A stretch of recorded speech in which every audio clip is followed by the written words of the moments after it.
This is part 2 of this video. The spirit of homosexuality.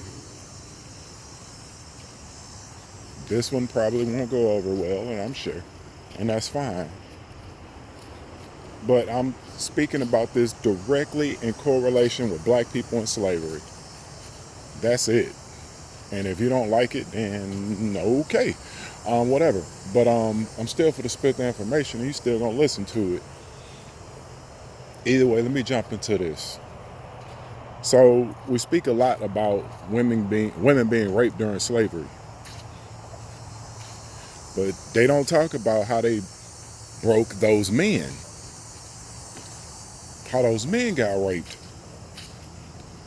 The men got raped so they wouldn't buck anymore. Like, they could take your spirit by having sex with you, having sex with a man. They would just break his spirit.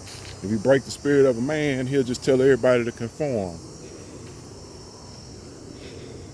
But then, see, this is the problem with the spirit of homosexuality.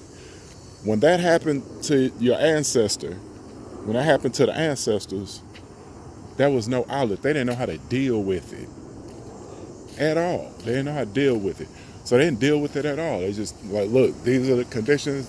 This is how it feels. So when you have your children, if you don't deal with what that happened to you, it goes over to your children. Their spirit.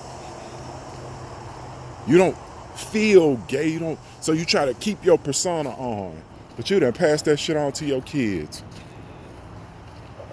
You can't hide what happened to you.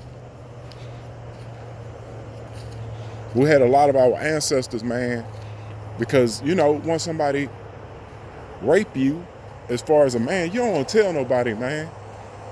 You don't want to tell nobody because you don't want to feel less than. I'm sure back then, if you told somebody you got raped, you was definitely less than. Because you're less than today. I don't know if nobody want to talk about that shit, but if a man come and tell you he got molested or raped, you don't want to hear that shit. Because it means that he's less manly to some people. But I feel we should tell these stories because it's a spirit. And if you don't deal with it, it goes on to your children. And we had a spirit that's been in our community for a very, very long time. And it's been happening to our men, and they ain't been talking about it. And they've been passing that spirit on to their children for generations.